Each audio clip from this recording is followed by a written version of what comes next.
Her lips were soft at first, warm, inviting, and trembling against mine as if she had been waiting for this moment all night. I thought I was lucky. No, I thought I was blessed. Then the taste hit me. Rotten earth, damp and metallic, sliding into my mouth like mud. My body stiffened as something wriggled across my tongue. I pulled back, choking, and saw them spilling out between her teeth, slimy, pale worms writhing like living confessions. She smiled, lips glistening, as one fell onto my shirt and burrowed through the fabric. I staggered back, my throat burning. My hands clawed at my mouth as if I could scrape the memory away. She just stood there, calm, as if this was part of some intimate ritual only she understood. The worms slid back inside her mouth, vanishing as though they had been waiting for my reaction. She licked her lips, slow and deliberate, and whispered, "Now you're mine." My knees nearly gave out. The worst part wasn't what I saw. It was that a small, shameful part of me wanted to kiss her again. Later that night, I lay awake, the sheets damp with sweat. My lips still tingled. My tongue felt bruised, alive with phantom movements. I told myself it was a hallucination, maybe a trick of the light, maybe the wine we had been drinking. But deep down, I knew it wasn't. My body pulsed with the memory of her. And for every ounce of terror I felt, desire burned just as strong. That contradiction was worse than the worms. It was the betrayal of my own body. The next morning, I couldn't eat. The eggs on my plate looked like larvae, and the bacon curled like drying worms. I pushed the food aside, but my stomach growled, aching for something it couldn't name.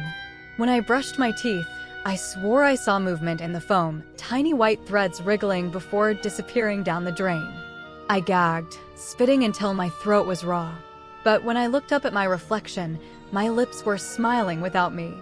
I tried to call her. I wanted answers. No, I wanted reassurance. I needed her to laugh and tell me it had been a joke, some twisted performance to test me. But she didn't answer. Her voicemail purred with casual cruelty. "Leave a message if you're brave enough." My hand shook as I hung up. My heart knew something was wrong.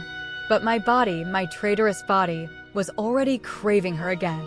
She worked at the gallery downtown, a place I had always hated because it reeked of pretension and desperation. Still, I found myself there the next night, desperate to see her. She greeted me with that same smile, the one that hid secrets under velvet. Her lips were clean this time, her teeth white, her eyes soft. I wanted to believe the worms had been a dream. Maybe if I kissed her again, the truth would undo itself. When she leaned in, I froze. My body wanted to dive into her warmth, but my mind screamed, "Don't." She stopped inches away, lips glistening, daring me to take what she offered. Then she laughed. "You tasted me," she said softly. "Now you'll never be the same." Her words slid into me like poison. I stepped back, shaking, but I couldn't walk away. She had me by desire, by terror, by something I couldn't name. The gallery walls blurred around us. I don't even remember the paintings. What I do remember is the way she touched my arm, how her fingers trailed down as if mapping out veins only she could see. I shivered, and she smiled knowingly. "You'll be hungry soon," she whispered. "But not for food." My heart stopped. The words felt like a prophecy. When I finally left, I couldn't breathe. I walked home under flickering streetlights, my chest tight with dread. My lips ached, not with fear, but with longing. My tongue tasted soil, wet and raw, though I hadn't kissed her again. I brushed my teeth until my gums bled, but it only made things worse. Because when I spat, the foam wasn't white. It was black. I didn't sleep that night. Every time I closed my eyes, I felt her lips pressing against mine, hot and damp. I felt worms crawling down my throat, filling me with something alive and restless. And in the spaces between my fear, I felt arousal so sharp it left me shaking. I hated myself. I wanted her again. The third night, she came to me. I hadn't called her. I hadn't left the house. But there she was at my door, smiling like she knew I wouldn't resist. I should have locked it. I should have screamed. Instead, I let her in. She walked through my apartment like she owned it, fingers tracing every surface. She commented on my books, my photos, the bottle of whiskey on the counter. Every word was soft, but every gesture was a claim. When she finally turned to me, Her eyes glowed with mischief. "You're thinner already," she said. "The hunger's working." I tried to deny it, but she was right. My stomach had been hollow for days, but no food filled it. Her lips, her mouth, that was all I thought about. I told her she was ruining me, that I couldn't stop seeing worms when I looked in the mirror. She only laughed. "That's not ruin," she said. "That's transformation." Then she kissed me again. I wanted to resist, but I melted into her, desperate.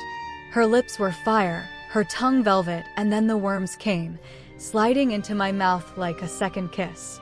I gagged, tears streaming, but I couldn't pull away. My body betrayed me. I clutched her waist tighter, letting her feed me rot and soil until I couldn't breathe. When she pulled back, my lips were trembling, wet with more than spit. "You're mine now," she whispered. I collapsed into her arms, ashamed and aroused. And deep inside, I knew she was right. The morning after her second kiss, I woke up with dirt under my nails. My sheets smelled like damp soil, my mouth like I had been eating from the ground. My tongue was rough, swollen, and when I coughed into my palm, I saw tiny black specks wriggling before disappearing into nothing. Panic set in. I scrubbed my skin raw in the shower, but the smell clung to me earthy, rotten, ancient. The mirror fogged over, and in that haze, I thought I saw her face instead of mine, lips curling in a smile that wasn't mine to own. I tried to go to work, desperate for normalcy, but nothing felt normal anymore. My colleagues stared at me like I was carrying something contagious. One whispered that I smelled like a grave. Another avoided me completely, eyes wide with disgust. I lasted an hour before locking myself in the bathroom, my reflection warping. My lips looked fuller, darker, almost bruised. My teeth sharper, my tongue restless. It wasn't just hallucination. She was changing me. That night, I didn't hear from her. I thought maybe she'd moved on, left me to rot in my own paranoia. But as I lay in bed, the worms came back, not through her kiss this time, but from inside me. I gagged, coughing them up onto the sheets. They arrived across the fabric, pale and slick, before dissolving into smoke. The stench of earth filled my room. I curled into myself, sobbing, but even through my terror, I could taste her again. I wanted her. By dawn, exhaustion had me hallucinating. I saw her sitting in the corner of my room, legs crossed, lips blood red. She said nothing, just watched, as if she owned every shiver, every tear, every broken piece of me. When I blinked, she was gone, but her laugh lingered in my ears. I couldn't tell what was real anymore. I should have run. I should have left the city, the state, maybe the country. But I couldn't. Because no matter how much fear gripped me, one truth held me in chains. I needed her more than I needed my sanity. I found myself back at the gallery again, though I swore I wouldn't go. She was waiting, as though she had known I'd come. This time, she wore red, a dress clinging to her like blood. Everyone else in the gallery ignored her, like she was invisible, like only I could see her. When she smiled, the world tilted. "You're starving," she said, voice dripping like honey. "Let me feed you." I shook my head, but she stepped closer, and my resolve shattered. Her hand pressed against my chest, right over my heart. My skin burned where she touched me. "You're almost ready," she whispered. "Almost mine entirely." I wanted to ask what that meant, but my throat closed up, clogged with silence and shame. Then she kissed me again. This time, the worms didn't just slide into me, they burrowed. I felt them moving through my gums, crawling up my sinuses, wriggling into my ears. I convulsed, my body seizing, but I didn't push her away. I clung tighter, letting her ruin me. My arousal mixed with terror until I couldn't tell them apart. When she pulled back, I collapsed. My vision blurred, my body trembling. She knelt over me, brushing my hair back like I was fragile. "Don't worry," she cooed. "They love you. They're becoming you." Her lips brushed my ear, and she whispered, "Soon you'll be perfect." I didn't know if she meant perfect for her or perfect as something else. But I realized something that made my blood freeze. I wasn't just falling for her. I was falling apart for her. I couldn't tell anyone. Who would believe me? Even if I tried, the words stuck in my throat like secrets sewn shut. Instead, I isolated myself. I ignored calls, avoided texts, shut out the world. But no matter what I did, I couldn't escape her. She haunted me like an infection. At night, I dreamed of her mouth opening wider than humanly possible, worms pouring out in rivers, drowning me. I woke choking, gasping for air, convinced I had swallowed handfuls of them. My sheets reeked of soil, and I swore I heard something shifting inside my walls. Scratching, writhing, whispering. I started noticing changes in my body. My skin paled, not just with illness, but with something else, like the blood was draining out of me. My lips stayed swollen and dark no matter how much I scrubbed them. My tongue felt heavier, more restless, twitching against my teeth. When I opened my mouth in the mirror, I thought I saw one squirming just beneath the surface. I tried to rip it out. With shaking hands, I shoved 2 fingers into my throat, gagging and clawing. But all I pulled out was blood. Red smeared across my lips, dripping into the sink. My reflection smiled, even though I wasn't smiling. That was the moment I realized I wasn't in control anymore. And yet, the more I lost control, the more she seemed to love me. And the more I hated myself, the more I wanted her touch again. The 6th night, she didn't wait for me to come to her. She appeared in my apartment again, uninvited, lips red, eyes glowing with triumph. I didn't even ask how she got in. Some part of me knew locks meant nothing to her. She climbed onto my bed, straddling me with a grin that made my stomach flip. "You're weak," she said, brushing her fingers along my jaw. "But weakness is beautiful. Weakness means you'll do anything for me." I tried to deny it, but the words stuck in my throat. Because she was right. Her kiss came hard and hungry this time, her tongue forcing mine down. The worms exploded into me, filling every crevice of my mouth. I gagged, but my body betrayed me, hips arching toward her, hands gripping her thighs. My shame burned hotter than my fear. I wanted this. I wanted her rot, her ruin, her worms crawling through me. When she pulled back, she licked her lips, savoring me. "You taste better now," she whispered. "Almost ripe." My body trembled at the word. Ripe for what? My heart screamed to run, but my body melted beneath her. I realized something then, something horrifying. She wasn't just feeding me worms. She was feeding me herself. And I was starting to crave her the way addicts crave poison. By the 7th day, I was no longer myself. Food was impossible. Meat, bread, fruit, all of it turned to ash in my mouth. The only thing I could think about was her kiss. Her worms. Her ruin. My body was wasting away, but my hunger was sharper than ever. When she didn't come that night, I lost control. I walked the streets like a man possessed, searching for her face in every crowd. I begged for her silently, my lips whispering her name. Strangers stared at me with disgust, as though they could see something crawling just beneath my skin. At midnight, I found myself outside her apartment. I don't remember walking there. My hands shook as I knocked, desperate. When she opened the door, she was smiling, as if she'd been expecting me all along.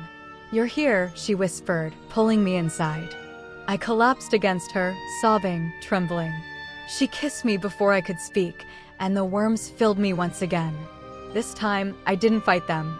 I opened my throat, swallowing them like a starving man, moaning as they filled me. When she pulled away, she looked at me with pride.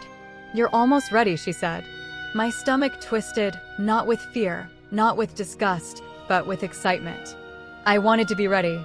The 8th night brought a new horror. I woke to find her beside me, watching me sleep. Her hand rested on my chest, fingers drumming like she was playing with my heartbeat. "You're beautiful now," she murmured. "But you don't see it yet." I sat up, my body trembling. My reflection in the window made me sick. My lips looked black, my skin pale as parchment, my eyes hollow but glowing faintly. "What's happening to me?" I croaked. She only smiled. "You're becoming what you were always meant to be." I wanted to argue, but she kissed me again. This time, it wasn't worms. It was worse. I felt something cold slide down my throat, thick and alive, larger than any worm before. I convulsed, choking, my body arching as it wriggled deep into me. Tears streamed down my face, but I clung to her, too afraid to let go. When it was over, she held me like a child, stroking my hair. "That was the first one," she whispered. "The real one. The others were just seeds." My heart stopped. If that was just the beginning, what was coming next? I should have screamed, but instead I kissed her again. The 9th day, people began to avoid me outright. I walked into a store, and the clerk froze, eyes wide. She whispered something under her breath, crossing herself as I passed. My reflection in the glass freezer doors confirmed her fear. My lips twitched when I wasn't moving them. My skin crawled like something alive beneath it. I was becoming a monster, and I couldn't even deny it anymore. When I returned home, she was waiting. She leaned against my kitchen counter, sipping from a glass of red wine that looked suspiciously thick. "You saw it, didn't you?" she asked. "How they look at you now. They know you're not one of them anymore."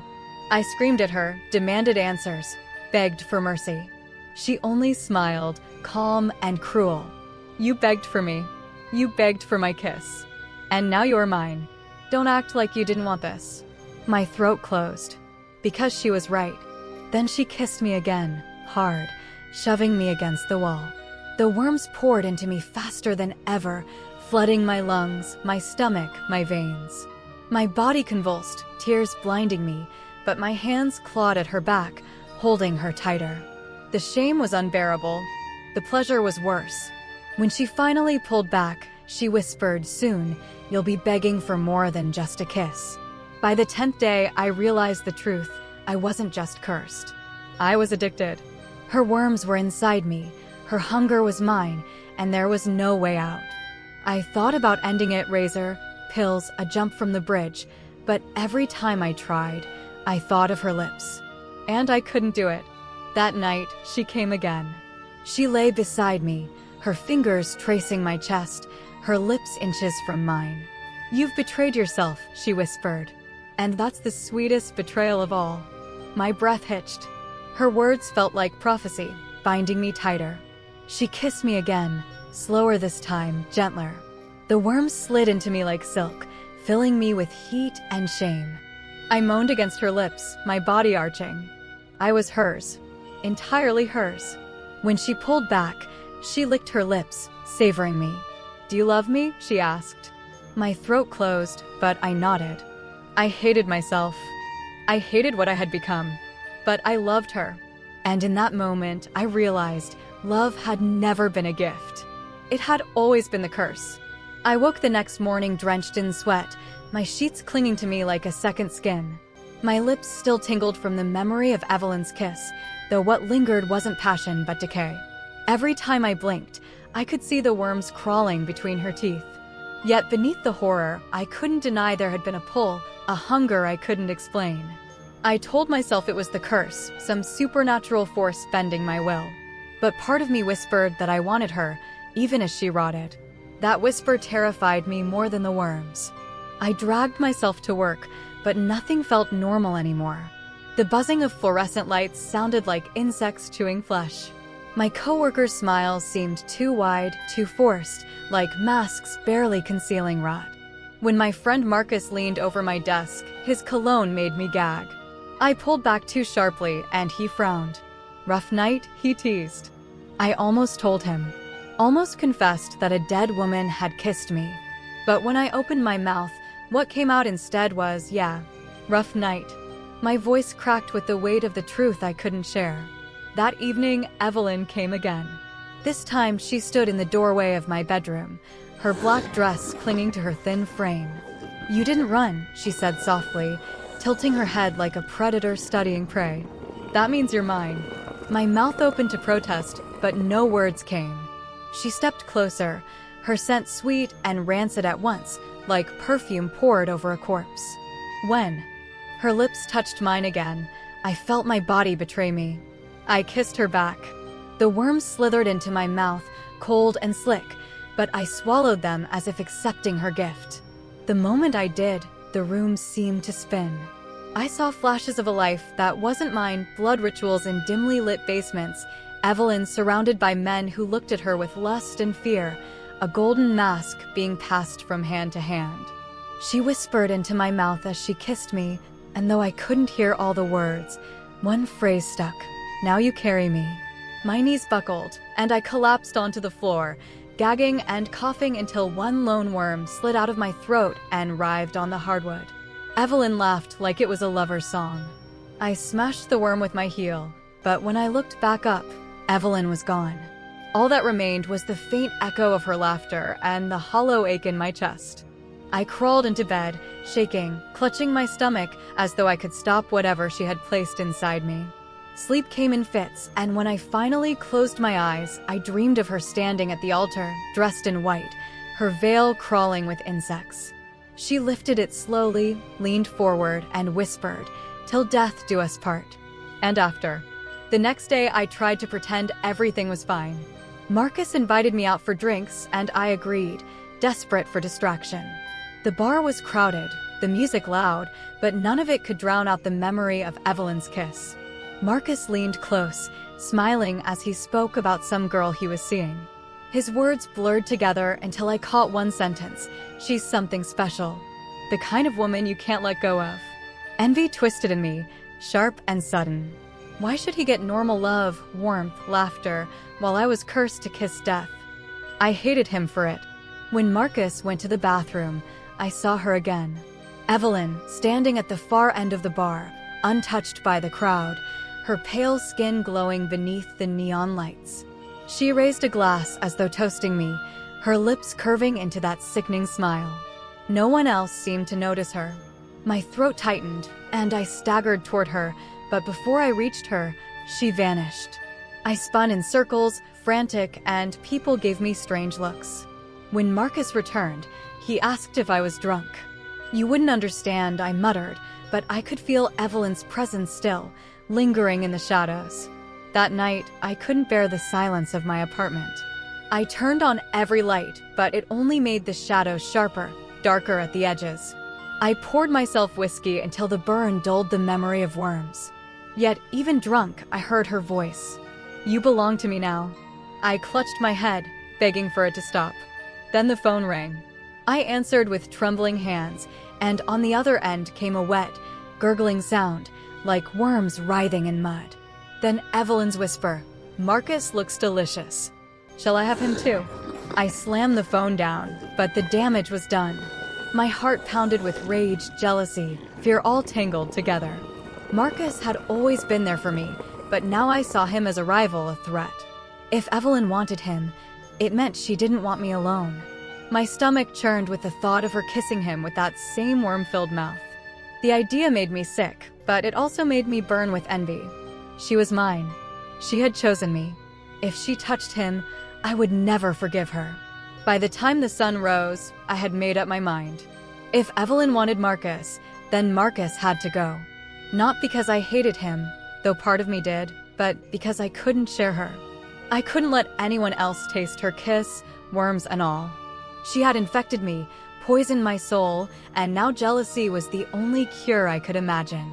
As I stared at my reflection in the bathroom mirror, I swore I saw Evelyn's smile flicker across my lips. I didn't flinch. I smiled back. Marcus called me the next morning, his voice casual, cheerful.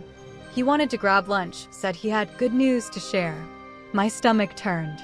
I pictured Evelyn's pale hand on his shoulder, her worm-filled mouth pressed to his lips. Rage coiled inside me. I told him I was busy, but he insisted, said it was important. Against my better judgment, I agreed. When I hung up, the mirror across the room caught my eye. For a second, Evelyn's reflection stared back, even though I stood alone. "Don't let him take me," she whispered. I nodded before I could stop myself. We met at a diner, the kind with sticky tables and cracked vinyl seats. Marcus looked too happy, too smug, like he was in on some joke I didn't get. "Her name's Clara," he said. "I think she's the one." My throat clenched. Clara. The name tasted wrong, like rot. I tried to smile, but ball rose in my throat. He talked about her laugh, her kindness, the way she made him feel alive. Every word stabbed me deeper. Evelyn wasn't enough for me, but Clara was enough for him? My jealousy grew teeth. Halfway through his story, I saw her. Evelyn, sitting in the booth behind him, her smile coy, her eyes locked on mine. She licked her lips slowly, deliberately. My hands trembled. I wanted to scream, to tell Marcus she was there, but I knew he wouldn't see her. She was mine alone. Evelyn leaned forward, whispered something I couldn't hear, and then her mouth opened. Worms spilled onto the table, writhing toward Marcus. I blinked and they were gone. But the image stuck, burned into me like a brand. I excused myself and went to the bathroom. My reflection looked pale, sickly, eyes bloodshot. I leaned over the sink, gagging, and a worm crawled up my throat. I spat it into the drain and turned on the faucet, watching it squirm until the water swept it away. My chest heaved, but part of me felt lighter, as though Evelyn had marked me, claimed me more deeply. When I returned to the table, Marcus frowned. "You okay?" he asked. I forced a smile and nodded, but inside, I was already plotting. That night, Evelyn came again. She kissed me with hunger, with possession, worms sliding into my mouth like tiny oaths I couldn't escape. Between kisses, she whispered, "He's nothing." And him.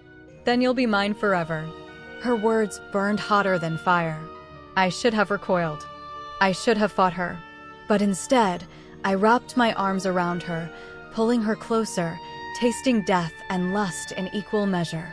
And when I finally lay back, panting, I knew she was right. Marcus had to go. I followed Marcus for days, pretending it was casual, telling myself I was protecting him from Evelyn's curse. But the truth was darker. I wanted to catch him with Clara, to see if Evelyn's threats were real. One night I saw them together, kissing on her porch. My stomach knotted. Her laugh, light and airy, felt like a knife. Evelyn appeared in the shadows beside me, her hand on my arm. "See how easily he forgets you," she murmured.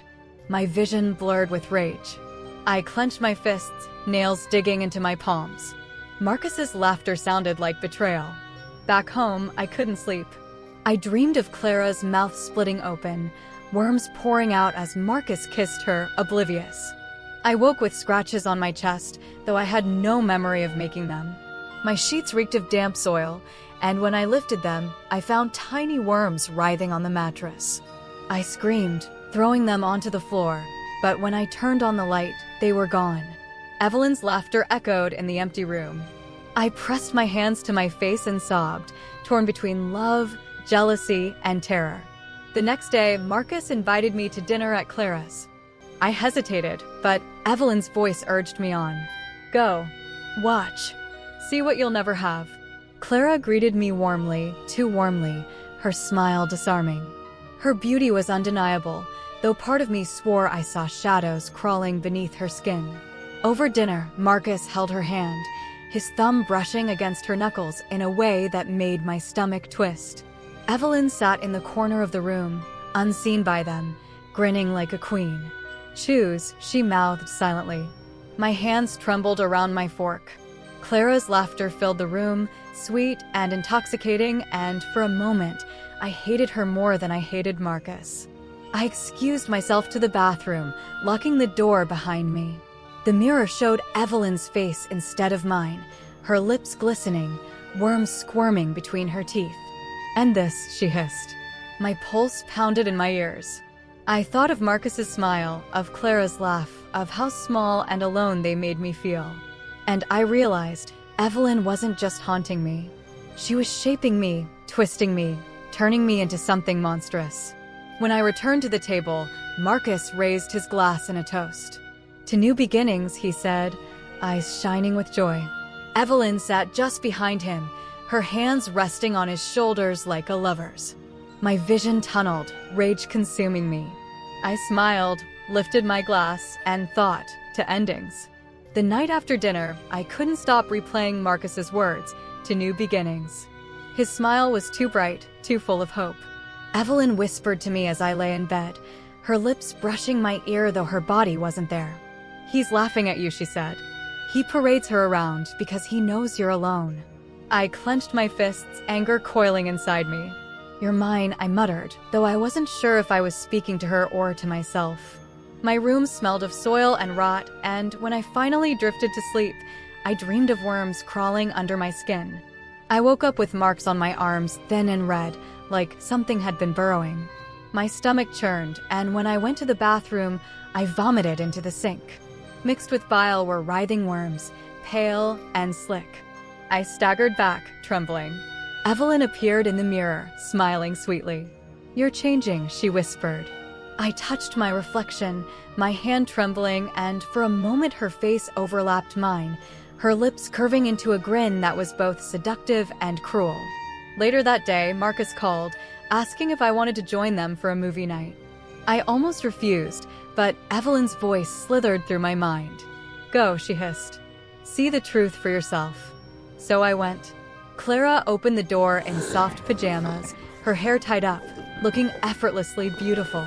She hugged me, and for a moment, I caught the faintest whiff of damp earth. My heart stopped. She smelled like Evelyn. When I glanced at the corner of the room, Evelyn stood there, watching, smiling with envy glinting in her eyes. We settled on the couch, Marcus and Clara close together, their laughter blending like a knife in my ears. Evelyn leaned against the wall, arms crossed, her gaze never leaving me. Halfway through the movie, Marcus kissed Clara on the cheek. Evelyn's face twisted into something feral, her smile gone. She turned her head toward me and mouthed, "Do something." My chest tightened, fury and fear colliding inside me. I excused myself, retreating to the bathroom. When I splashed water on my face, it ran red, like blood. Worms floated in the sink. I screamed silently, biting my fist to muffle the sound. When I returned, Clara looked at me strangely, as though she could sense something wrong. Her eyes lingered too long, too sharp, almost accusing. Marcus didn't notice, lost in his bliss.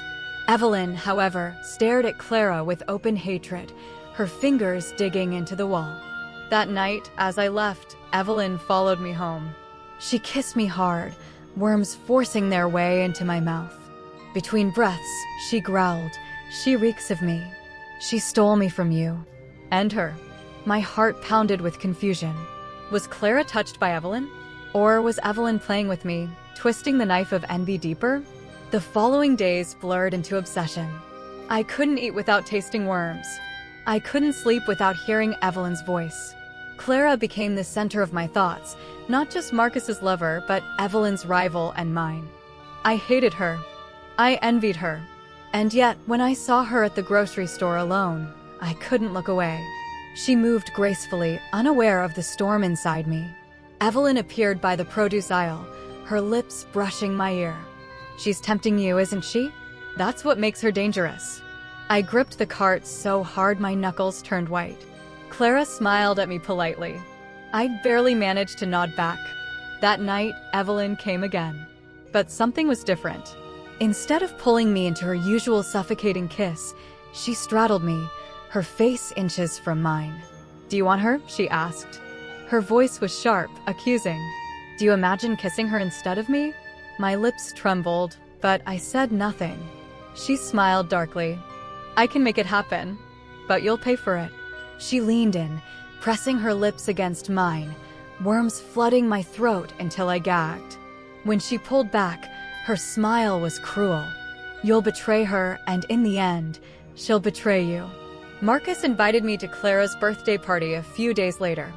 I almost declined, but Evelyn's laughter echoed in my head, pushing me to go. The house was full of people, laughter, warmth, and light, the very things I no longer belonged to. Clara looked stunning in a red dress, her smile radiant. Evelyn hovered in the background, her black dress a shadow among the bright colors. As the night went on, Marcus wrapped his arm around Clara, proud and possessive. Evelyn whispered, "See how he holds her? That should have been you." My chest burned with jealousy so hot it felt like fire. I drank too much, trying to drown the voice in my head. At some point, Clara approached me, concern in her eyes. "Are you okay?" she asked softly. I stared at her lips, imagining them pressed against mine. For a moment, the room spun, and I saw her mouth split open, worms spilling onto the floor. I gasped, stepping back. She frowned, confused. Marcus appeared behind her, protective, his hand on her back. "Maybe you should go home," he suggested. His words stung, like a dismissal. I forced a smile, nodded, and left. But Evelyn followed me, her laughter cutting through the night. When we got home, Evelyn shoved me against the wall, kissing me so hard my teeth rattled. "She doesn't deserve him," she hissed. "She doesn't deserve you." Her nails dug into my chest as worms slithered between us. "Choose me, and I'll give you everything. But betray me." She didn't finish the sentence, but the threat lingered like poison. I collapsed onto the bed, my chest heaving. Evelyn crawled over me like a predator, her lips brushing mine once more. "Soon," she whispered. "Soon you'll give me what I want." The next morning, I woke to find worms wriggling in my sheets, spelling out a single word: hers. My blood ran cold. Evelyn wasn't just jealous of Clara, she wanted me to destroy her. The word burned into my sheets, haunted me all day. Hers. I tore the bed apart, threw the sheets in the trash, scrubbed the mattress until my knuckles bled, but the smell of damp earth lingered. Evelyn appeared in the corner, perched like a vulture, smirking. "You can't erase me," she said softly. "You can't erase her." My chest tightened, fury bubbling up like bile. "Leave me alone," I whispered, but she only tilted her head and laughed, the sound wet and gurgling, like worms squirming through mud. I avoided Marcus's calls for days, but he wouldn't stop. He left cheerful voicemails, texts filled with inside jokes, pictures of him and Clara smiling. Each one stabbed deeper. Evelyn fed on my jealousy, whispering at night, pressing her lips against mine until I swallowed her worms like communion. "He flaunts her," she murmured between kisses. "He mocks you. He takes what should have been yours." I hated her words, but I couldn't stop believing them. By the end of the week, I couldn't look at Marcus's messages without shaking. Finally, he showed up at my apartment unannounced. His knock was casual, but I froze. Evelyn stood behind me, her hand on my shoulder, her nails digging in. "Don't open," she hissed. The knocking grew louder. "Come on, man," Marcus called. "It's me." I opened the door, plastering a smile on my face. Marcus looked concerned, almost guilty. "You've been avoiding me," he said. "Is everything okay?" I lied, muttering something about work stress. Evelyn stood in the hallway behind him, smirking. "Invite him in," she purred. I did. We sat on the couch, and Marcus talked about Clara, about how he thought she might be the one he'd marry. My throat tightened. Evelyn sat beside him, stroking his cheek, her worm-filled mouth brushing his ear. "He doesn't deserve her," she whispered, though Marcus couldn't hear. "Take her from him. Take me from him." My vision blurred, rage clawing at me. I gripped the beer bottle in my hand so tightly it almost shattered. Marcus kept smiling, oblivious. His joy was unbearable. I excused myself to the kitchen, my pulse pounding in my ears. Evelyn followed, pressing herself against me, kissing me hard, worms sliding down my throat. "Do it," she hissed. "And him." I staggered back, shaking. "I can't," I whispered, but even as I said it, I imagined swinging the bottle against Marcus's head, watching the glass shatter, the blood flow. The image thrilled me in a way that made me sick. Evelyn's laughter filled the room. "You'll do it soon," she promised. "You already want to." That night, I couldn't sleep. I kept seeing Marcus's face, smiling as he talked about Clara, his happiness shining like a spotlight on my loneliness. Evelyn crawled into my bed, pressing her cold lips against mine. "You hate him because you envy him," she whispered. "But envy is love in disguise. You love him too much to watch him with her." Her words twisted my thoughts, turning my jealousy into something almost tender. I realized with horror that she was right. I did love Marcus, and that was why I couldn't let him have Clara. The next time Marcus invited me over, I went, pretending everything was fine. Clara greeted me warmly, her smile radiant, but her eyes lingered too long, searching. Evelyn stood in the kitchen doorway, glaring at Clara with open hatred. During dinner, Marcus excused himself to take a call. The moment he left, Clara leaned forward. "She's with you, isn't she?" My heart stopped. "What?" I stammered. Clara's eyes darkened. "Evelyn, I can smell her on you." My skin prickled. How could she know? Evelyn appeared behind her, lips curling into a cruel smile. "She's mine," Evelyn whispered, though only I could hear.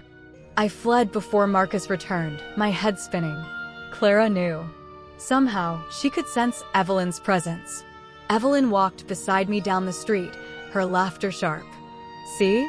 She envies you. She wants me too. I shook my head, muttering, no, that's not possible. But deep down, I wondered if it was true. Clara's stare had been too sharp, her words too certain. Evelyn wrapped her arm around mine, her touch cold. She's a thief, she hissed. Don't let her steal me. The next night, Evelyn pushed me further. She kissed me until my lips bled, worms spilling onto the floor. Prove yourself, she said. If you love me, if you belong to me, you'll end her. Do it for us. I trembled, torn between lust, jealousy, and fear. I wanted Evelyn. I hated Evelyn. I wanted Clara gone. I wanted Marcus happy, but only with me. My thoughts tangled, rotting until I couldn't tell desire from hatred. Evelyn smiled, seeing the madness in my eyes. Yes, she whispered. Now you're mine. By the end of that week, I had made a plan. I told myself it was madness, that I'd never go through with it. But Evelyn whispered in my ear night after night, her worm-filled mouth brushing my lips. Soon, she promised. Soon she'll be out of the way. And I believed her. The night after Lydia's sudden reappearance, I couldn't sleep. Every time I closed my eyes, I saw her lips split open, worms writhing across her teeth like ribbons of decay. Yet what terrified me more wasn't the grotesque imagery, it was the heat I felt in that moment, the twisted longing in my chest when she kissed me again, as if the infection inside her had already fused with my desires. I had sworn to myself I'd never fall victim again, but part of me whispered that maybe I already had. The mask I once thought was cursed now seemed dull compared to Lydia's touch. When she held me that night, her skin ice cold, her tongue laced with wriggling life, I didn't pull away. I let it happen. Shame burned hotter than fear in the aftermath. And when I looked into the mirror afterward, I swear I saw something shift behind my eyes, like a shadow no longer content to hide. I had become something else, though I didn't yet understand what. The next morning, I woke up alone, sheets stained with damp soil. Her scent lingered, damp moss and rot, but she was gone. My neighbors whispered when they saw me stumble out for coffee, as though they sensed I was unclean. I noticed their stares had sharpened, as though they no longer saw me as one of them. Or maybe, just maybe, they saw what had been birthed inside me. I spent that day spiraling through guilt and hunger. A hunger not for food, but for something crawling, something alive. The kiss had left its venom inside me, whispering cravings that felt impossible to resist. By nightfall, I couldn't stop myself. I dug my fingers into the earth of my backyard and scooped out fatworms, sliding them down my throat. They burned as they slid, but my body trembled with a satisfaction that food had never given me. I thought of Lydia while the worms slithered inside me. I thought of her betrayal, of the way she looked at me as though she owned me. And in that moment of repulsion mixed with pleasure, I realized I was doomed. Because the part of me that hated her was the same part that craved her more than life. Days passed in a haze of secrecy. I started to isolate myself, locking my doors, avoiding phone calls, pretending to be sick when my friends asked why I hadn't shown up at the bar. What excuse could I give them that I couldn't stop swallowing worms? That my ex-lover had poisoned me with her kiss? No, they wouldn't believe me. Or worse, they would. But Lydia didn't leave me alone. She began appearing in places she shouldn't have known about, the grocery store aisle, my office parking lot, even at my mother's church. Each time, her eyes glittered with malice, and each time I swore I could hear worms wriggling just beneath her skin. No one else seemed to notice. They only stared at me, whispering, as if I were the villain in this story. One evening, when I opened my apartment door, I found a trail of worms leading from the hallway directly into my living room. My heart nearly stopped. I followed the squirming path, and there she was, sitting on my couch, lips painted red, smiling sweetly as though she'd never destroyed me. "You're changing," she said, licking her lips slowly. "I can smell it." I screamed at her to leave, but she only laughed, tipping her head back and letting a single worm crawl from her nose to her mouth. My body betrayed me. I moaned with hunger, saliva flooding my tongue. "You're disgusting," I whispered, but she only leaned closer. "And you're mine." I pushed her out that night, slamming the door so hard the frame cracked. But I knew it wouldn't last. She had already invaded me, carved her nest into my body. It wasn't a matter of if she'd return, it was only a matter of when. It happened on the 7th night after her return. I woke up to find her lying beside me, her arm draped lazily across my chest. I hadn't heard her come in, hadn't felt the mattress sink. My throat dried instantly. She tilted her head, and with a smile that chilled me, she whispered, "Do you want to know the truth?" I tried to sit up, but she pinned me down with surprising strength. Her lips hovered over mine, and I could smell the earthy stench of worms inside her. "You were never cursed," she said. "You were chosen. Every kiss I gave you was to awaken what was already inside you. You're not a victim. You're my successor." The words rattled in my skull like broken glass. My body shook violently. Chosen? Successor? What the hell was she talking about? She leaned down and kissed me again before I could protest, her mouth opening wider than humanly possible. Worms flooded from her throat into mine, forcing themselves deep inside me. I gagged, choked, tears streaming as my lungs filled with wriggling bodies. When she pulled back, I lay there, gasping, my chest convulsing.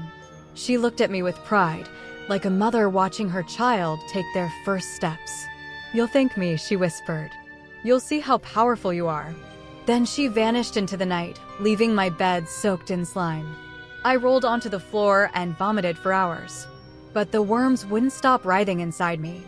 They clung to my organs, burrowed into my skin. And worst of all, they whispered. They whispered her name. The whispers didn't stop. They followed me through the days, echoing inside my skull like prayers. "Lydia, Lydia," they hissed. Sometimes they told me to eat. Sometimes they told me to kill. Most terrifying of all, sometimes they told me to kiss, to spread what she had started. One afternoon, when I walked past a group of strangers in a diner, the urge overwhelmed me. I wanted to grab one of them, press my lips against theirs, and let the swarm inside me slither into their throat. My hands trembled violently as I gripped the counter to resist. Sweat drenched my back, and the waitress looked at me with fear, as though she could sense the beast stirring beneath my skin. I ran out before I did something unforgivable, but the hunger gnawed harder with every passing hour. It was no longer about worms. It was about spreading, infecting. Lydia hadn't cursed me, she had passed me her throne. I was her heir to the kingdom of rot. That night, I stared into the mirror for hours. My reflection twitched unnaturally, as though someone else wore my skin like a mask. My eyes pulsed with something alive, and when I leaned close enough, I swore I saw worms moving just beneath the surface. I should have been horrified, but all I could think was how good it would feel to kiss someone again, to make them mine. I tried to lock myself away after that night. I taped shut every window, sealed the doors, even disconnected my phone. But no matter how many layers of wood and metal I put between myself and the world, the worms inside me never let me rest. They writhed in my gut, twisted around my spine, sometimes even curling their way into my throat when I tried to sleep. I'd wake choking, gasping, pulling them out with my hands, only to watch them crawl back inside as though my body was their rightful home. The worst part wasn't the invasion. It was the voice. Her voice. Lydia's laugh bled through their hisses, taunting me from the inside out. "You love it," she cooed, her tone dripping like honey. "Don't pretend you don't crave me." I screamed back at her, clawing at my stomach until blood coated my nails. But the voice never stopped. It only grew louder. One night, I found myself in front of the mirror again, though I don't remember walking there. My reflection smiled, even though I wasn't. The reflection leaned closer, lips glistening with something wet. "Kiss me," it whispered. I backed away, but the mirror didn't follow my command. My reflection pressed its lips to the glass, worms squirming out to meet me. Against every shred of reason, I leaned in. The cold touch of the glass split open, and I swear I felt the kiss, real, wet, alive. My body trembled violently, but I didn't pull back. When I opened my eyes, my reflection wasn't me anymore. It was Lydia, and she was laughing. When I finally ripped myself away, my lips bled, and worms writhed in the cracks of the mirror. My reflection was gone. I realized then that I couldn't escape her, because she wasn't just outside. She was inside me, smiling through my skin. It wasn't long before temptation overpowered fear. I thought I'd never give in, that I'd fight until I ripped every worm from my body, but hunger has a way of dissolving even the strongest will. And I was starving. The first time it happened, it wasn't planned. I had gone out in the middle of the night, desperate for air. That's when I saw her, an old classmate I barely remembered, standing outside a bar, drunk and leaning against the wall. She smiled when she saw me. She actually recognized me. "You look like hell," she laughed. Something inside me snapped. I don't remember deciding. I only remember grabbing her by the shoulders and pressing my lips against hers before she could scream. She tried to push me away, but I held her tighter. And then I felt it, the worms flooding from my throat into hers, wriggling into her lungs, her stomach, her very soul. She collapsed in my arms, gasping, her eyes rolling back. For a moment, I panicked. But then she shivered, smiled faintly, and whispered more. I stumbled back in horror. She wasn't dead. She was changed. And for the first time in weeks, the hunger inside me was silent. The guilt didn't last. I told myself I'd stop, that it was just one mistake, but I knew deep down it wouldn't end there. The silence inside me was too intoxicating, too perfect. Each time I kissed someone, each time I passed the infection into their trembling bodies, the whispers faded. The worms inside me purred like a satisfied beast. It became a ritual. I'd wander the city at night, seeking out the lonely, the drunk, the desperate. They were easy prey. A smile, a soft touch, a kiss, and then the transfer began. Their eyes would widen in terror at first, but soon that terror melted into ecstasy.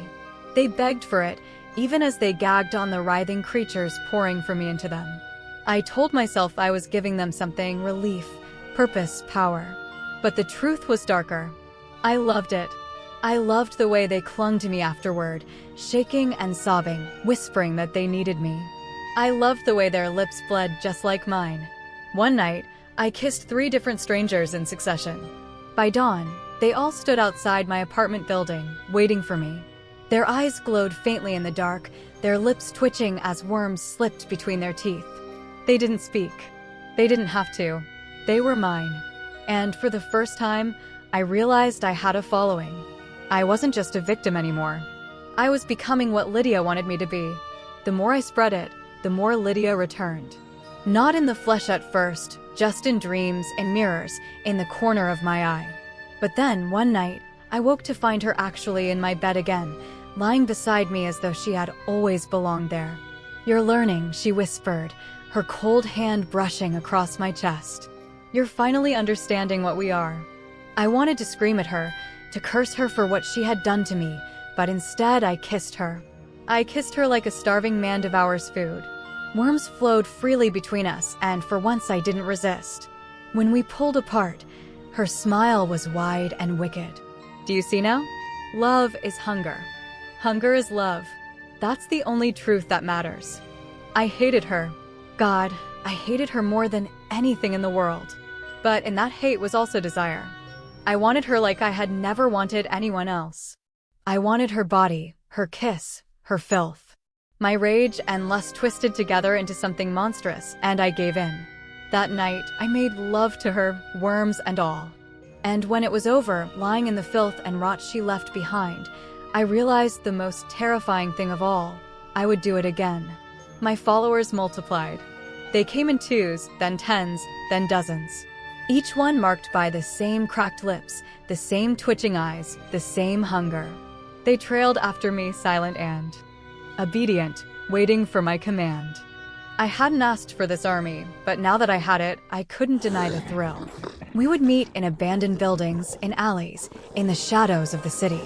They kissed one another, spreading what I had given them, and soon the infection began to ripple outward beyond my control. I heard whispers of strangers collapsing in restaurants, of people vomiting worms on subway trains. It was no longer just mine. It was ours. Lydia appeared during one of our gatherings, stepping out of the darkness like a queen surveying her court. She looked at me with pride, her eyes glittering. "You've done well," she purred. "Soon, this city will belong to us." The crowd bowed their heads, some even crawling to her feet. I should have stopped them, should have fought back, but instead I kissed her again in front of them all. And the cheer that erupted from their throats, laced with worms and rot, was more intoxicating than any drug. That was the moment I realized the scandalous truth. I didn't just love her. I needed her. And I was willing to damn the world for her touch. But the world wasn't blind. The news began to spread of strange illnesses, of bodies found with soil in their lungs, of worms crawling out of corpses in morgues.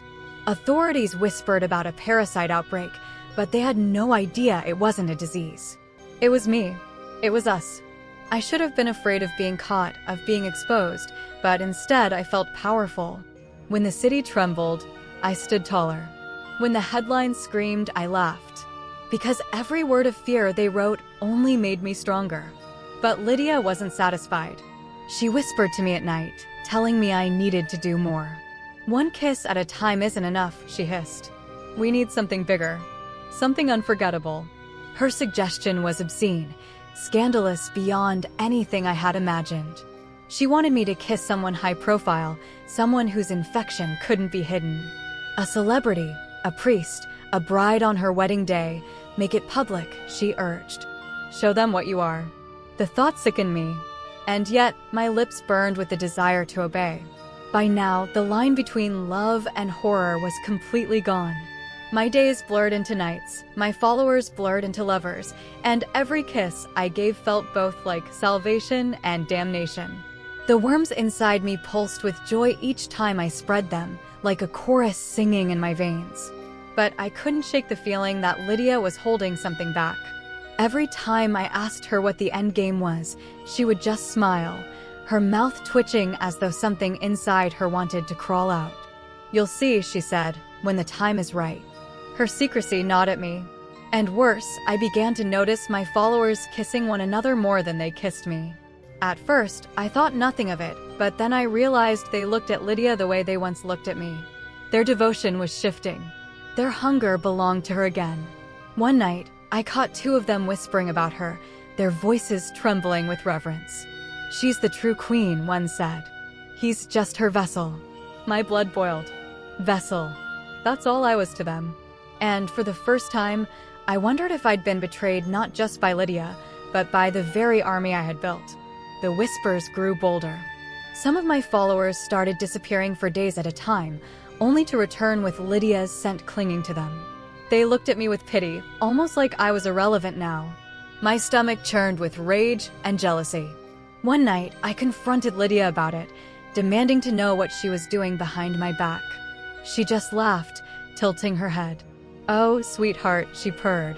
"Did you really think this was about you?" The words cut deeper than any knife. My fists clenched, my body trembling with the urge to strangle her, to rip her apart.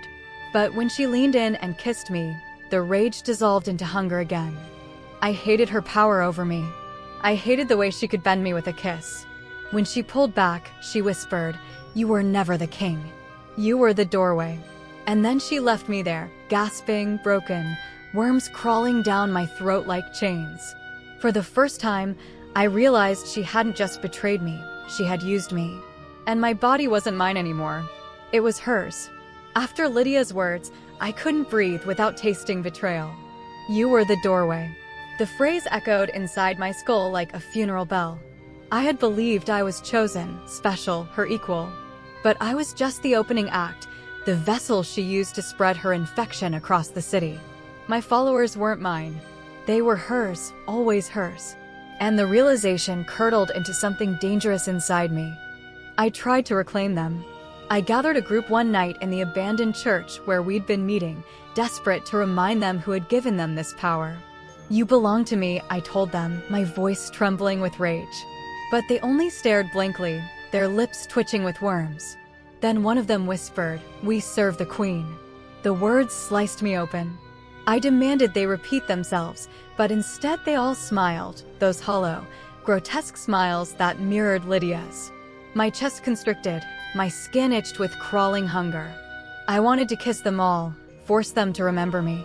But as I stepped forward, they stepped back in unison. For the first time since this began, I felt powerless. They weren't afraid of me anymore. They pitied me. And in that moment, I realized Lydia hadn't just stolen my army. She had stolen my soul. That night, I dreamed of her. She was naked, standing in the middle of my room, worms sliding over her breasts, across her hips, into her mouth. Her body shimmered with rot and desire all at once. She beckoned me closer, her voice sultry, irresistible. "Kiss me," she whispered. I knew it was a dream, but I couldn't resist. I pressed my lips to hers, tasting decay, tasting hunger, tasting home. She moaned into my mouth, her nails digging into my back, tearing flesh. When I pulled away, my chest was bleeding, worms writhing in the wounds like stitching. She smiled, her teeth jagged, her tongue blackened. "You'll never escape me," she said, "because even your hate is love, and love always belongs to me." I woke up soaked in sweat, my sheets crawling with worms that melted into the fabric as soon as I touched them. The dream clung to me like oil, thick and impossible to wash away. And though I wanted to scream, all I could think about was how badly I wanted her again. My jealousy twisted into obsession. If Lydia was going to strip me of everything, I would take something from her. Something that mattered. One night, I lured one of my followers away, a woman with raven black hair and pale lips that trembled with worms. She looked at me with wide, hungry eyes. "The queen will be angry," she whispered. "She'll know." I didn't care. I kissed her hard, forcing every ounce of my rage into her mouth. She moaned, clawed at me, begged for more. It wasn't just hunger anymore, it was lust, scandalous and wrong. I devoured her like she was proof I still had power. When it was over, she lay in my arms, shivering with ecstasy. Her lips were shredded, worms oozing out with every breath. She whispered, "You taste different. Stronger. She won't forgive this." For a fleeting moment, I felt alive again. But beneath that, terror simmered, because she was right. Lydia would know. And Lydia never forgave. The retaliation came swiftly. The very next night, my apartment filled with worms, pouring through the cracks in the walls, seeping from the vents, dripping from the ceiling. They swarmed my bed, my floor, my body, until I was drowning in them. And then she appeared, stepping barefoot onto the mountain of crawling flesh. Her eyes glowed faintly in the dark, her smile sharp enough to cut me open. "You think you can take what's mine?" she asked softly. I tried to speak, but worms forced their way into my mouth, gagging me. She knelt beside me, brushing my cheek with her cold, damp fingers. "I should tear you apart," she whispered. "But you're too beautiful when you're desperate." She kissed me then, a kiss so violent it split my lips. Worms gushed into me until I thought I'd burst. And when she pulled back, she licked my blood from her mouth with obscene pleasure. "You'll never belong to anyone but me," she said. And I knew she was right. But something had changed. As she filled me, as she reminded me of her power, I felt something else stir inside me. Something she hadn't planned for. Her kiss wasn't just possession anymore, it was fuel. And inside me, the worms were starting to whisper not just her name, but mine. The next time I faced my followers, they bowed their heads to her name as always. But when I kissed them, they trembled with a deeper hunger. They whispered my name. For the first time in weeks, I felt the balance shift. It was intoxicating. I started spreading more recklessly, choosing victims not just for hunger, but for pleasure. Married women who begged me to stop but couldn't pull away. Men who groaned as the worms slid down their throats, torn between horror and desire. Every kiss was scandalous, every kiss a betrayal, not just of them, but of Lydia herself. The city buzzed with rumors of outbreaks, whispers of madness, and I reveled in it. My infection wasn't hers anymore. It was ours. And for the first time, I began to wonder, could I overthrow her? The thought consumed me. Overthrow Lydia. Kill the queen. Become the king. I began planning, waiting, watching her every move. She had grown arrogant, parading through our gatherings like a goddess, bathing in the worship of our followers. But arrogance always breeds weakness. And I knew her weakness, me. I decided the betrayal would happen with a kiss. The very thing she had used to enslave me would become the weapon I used to destroy her. I would kiss her with every ounce of venom inside me, every worm that writhed in my body, until she was nothing but an empty husk. But desire made the plan dangerous, because even as I plotted her downfall, I still wanted her. The thought of pressing my lips against hers thrilled me as much as it terrified me. My vengeance was twisted with lust, my hatred tangled with love. It was scandalous, it was wrong, but I couldn't deny it. Killing her might feel as good as loving her. Maybe even better. The night came faster than I expected. Lydia summoned us all to the old theater downtown, her stage draped in shadows and rot. My followers gathered, their faces pale, their lips twitching, their eyes glazed with hunger. They were hers, but I would make them mine. She stepped into the spotlight, radiant and horrifying all at once. Her dress shimmered with crawling life, worms weaving in and out of the fabric like sequins. She spread her arms wide, basking in their devotion. And then her eyes found me. "Come," she purred, crooking a finger. "Kiss your queen." The crowd roared. My body burned. Every nerve screamed to obey. I walked toward her slowly, my lips trembling with desire and rage. When I reached her, she cupped my face tenderly, like a lover. And then our mouths collided. The kiss was brutal, violent, obscene. Worms exploded between us, flooding the stage, flooding the crowd. But I wasn't just kissing her. I was attacking her. She realized too late. Her eyes widened as my worms forced their way deeper, not just into her throat, but into her very being. I poured every ounce of hate, every shred of hunger, every drop of betrayal into that kiss. She tried to pull back, but I clutched her tighter, my nails tearing into her skin. The crowd gasped, then screamed. Some fell to their knees, some vomited, some clawed their own faces. They could feel the shift, the battle of hunger between us. Lydia moaned, but it wasn't pleasure, it was pain. Blood dribbled from her mouth, black and thick.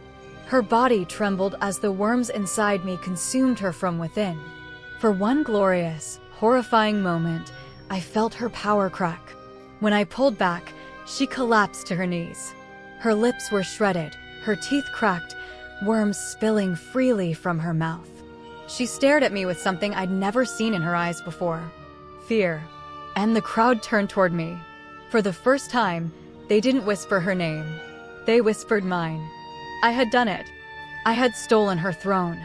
I had kissed the Queen of Worms and taken her crown with blood and rot. The theater erupted into chaos. Some followers cheered, bowing at my feet. Others wailed in despair, crawling to Lydia's broken body, trying to revive her. But she only stared at me, trembling, worms leaking from every orifice. "You can't replace me," she gasped, her voice a wet rattle. "You'll never be me." I leaned down, pressed my lips to her ear, and whispered, "I don't want to be you. I want to be worse." Then I left her crumpled on the stage, her body twitching like a dying insect.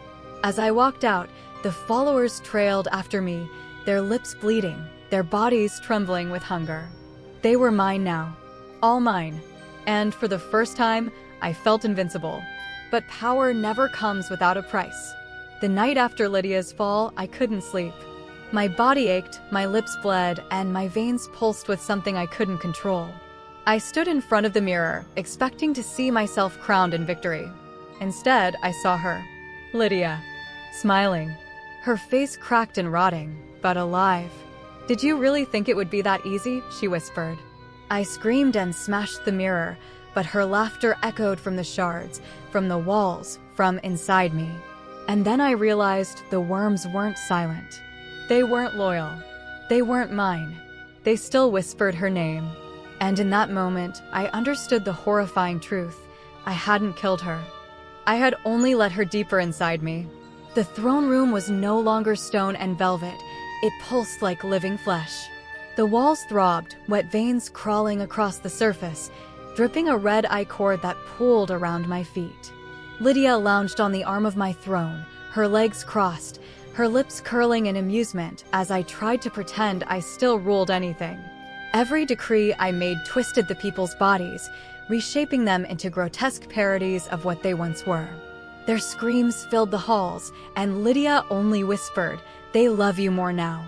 But I could feel their hatred boiling beneath the surface, festering like an infection. One evening, when I dared to banish a servant who displeased me, the floor split open beneath him. Instead of falling into darkness, he was swallowed by a mouth that grew from the palace floor, teeth grinding him into pulp. Lydia clapped her hands and kissed me with those same worm-filled lips, rewarding cruelty with intimacy. I wanted to push her away, but her tongue slithered against mine, cold and slimy. The taste of soil, rot, and earthworms coated my throat, yet I let her kiss linger. Because with every kiss, I felt more power flood me, even as my soul corroded.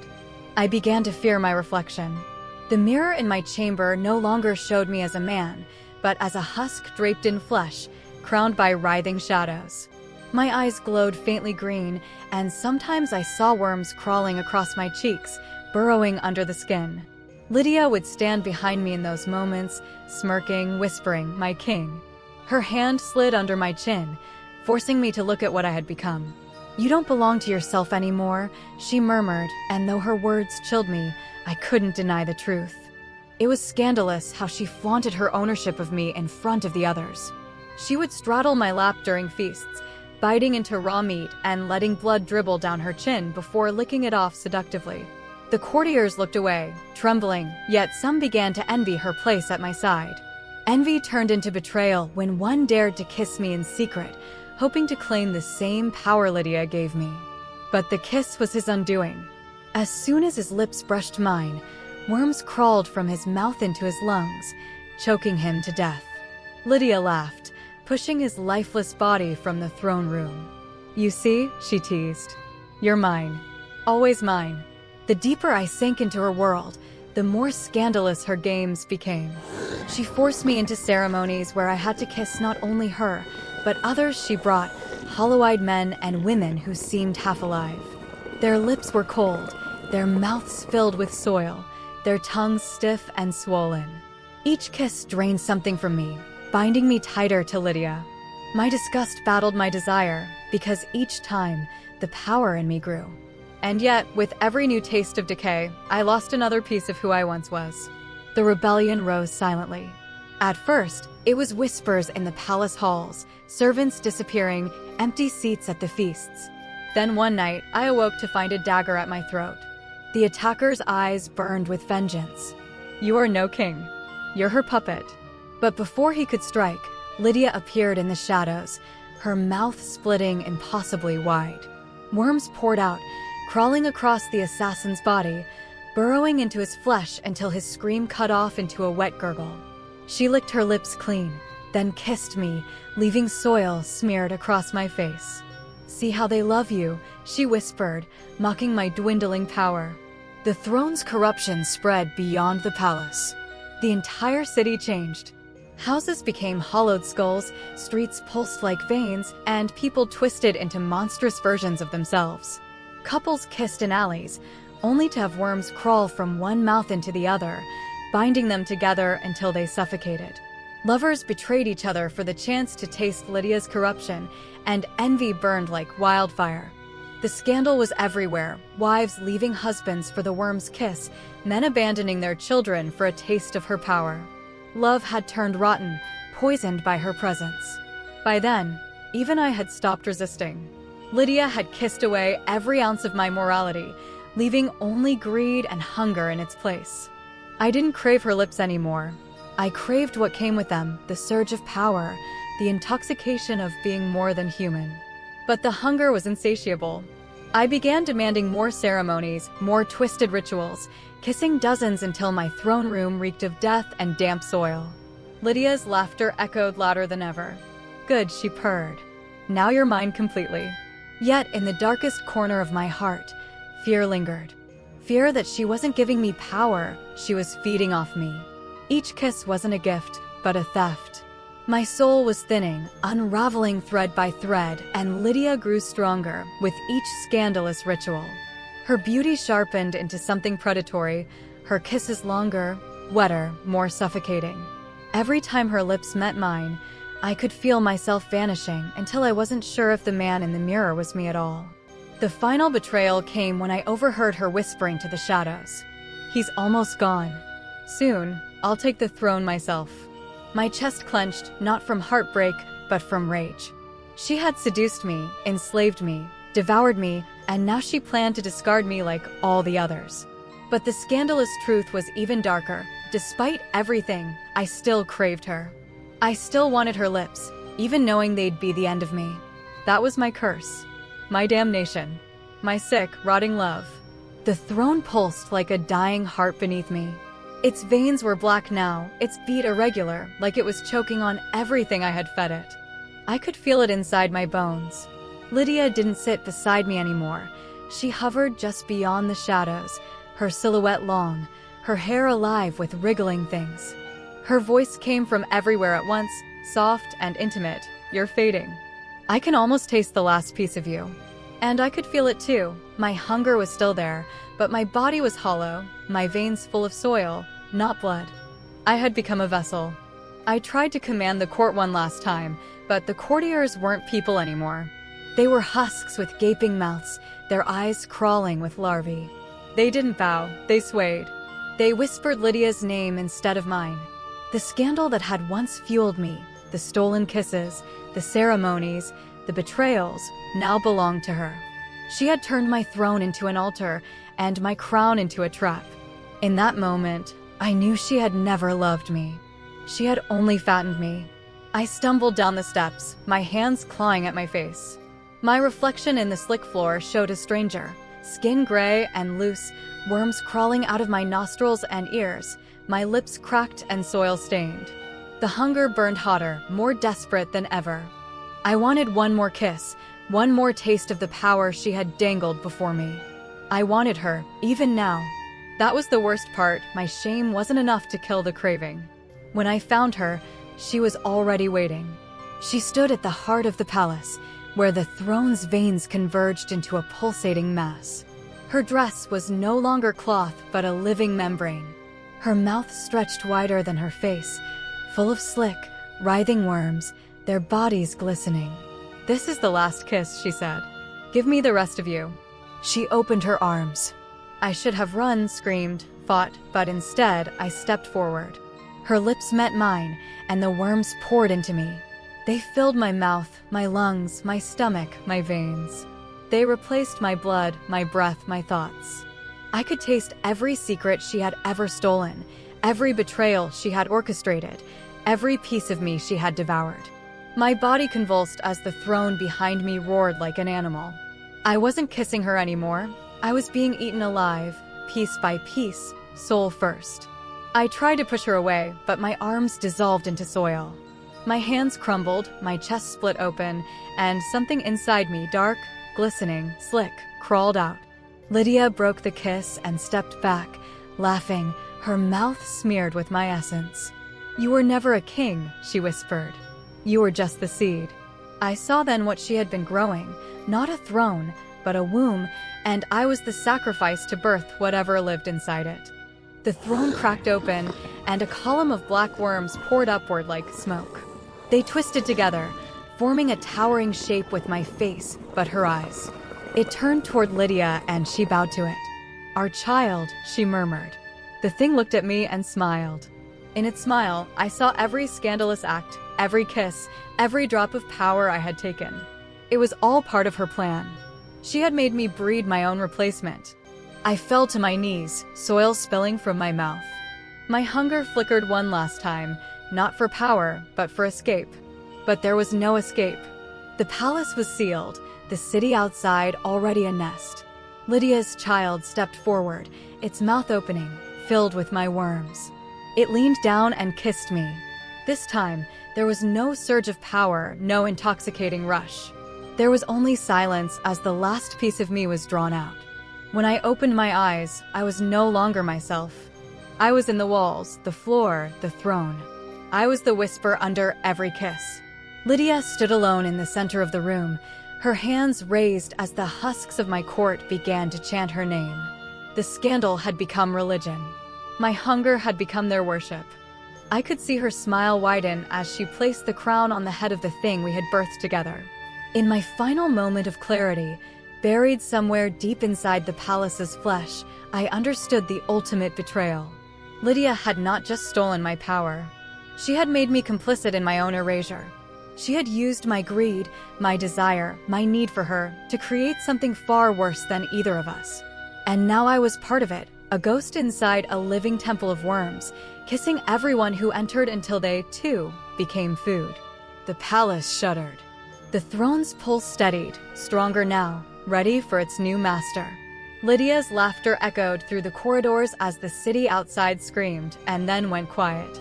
My story ended not with a kiss, but as a kiss, 1,000 worm-filled mouths waiting in the dark, promising power, offering love, devouring everything.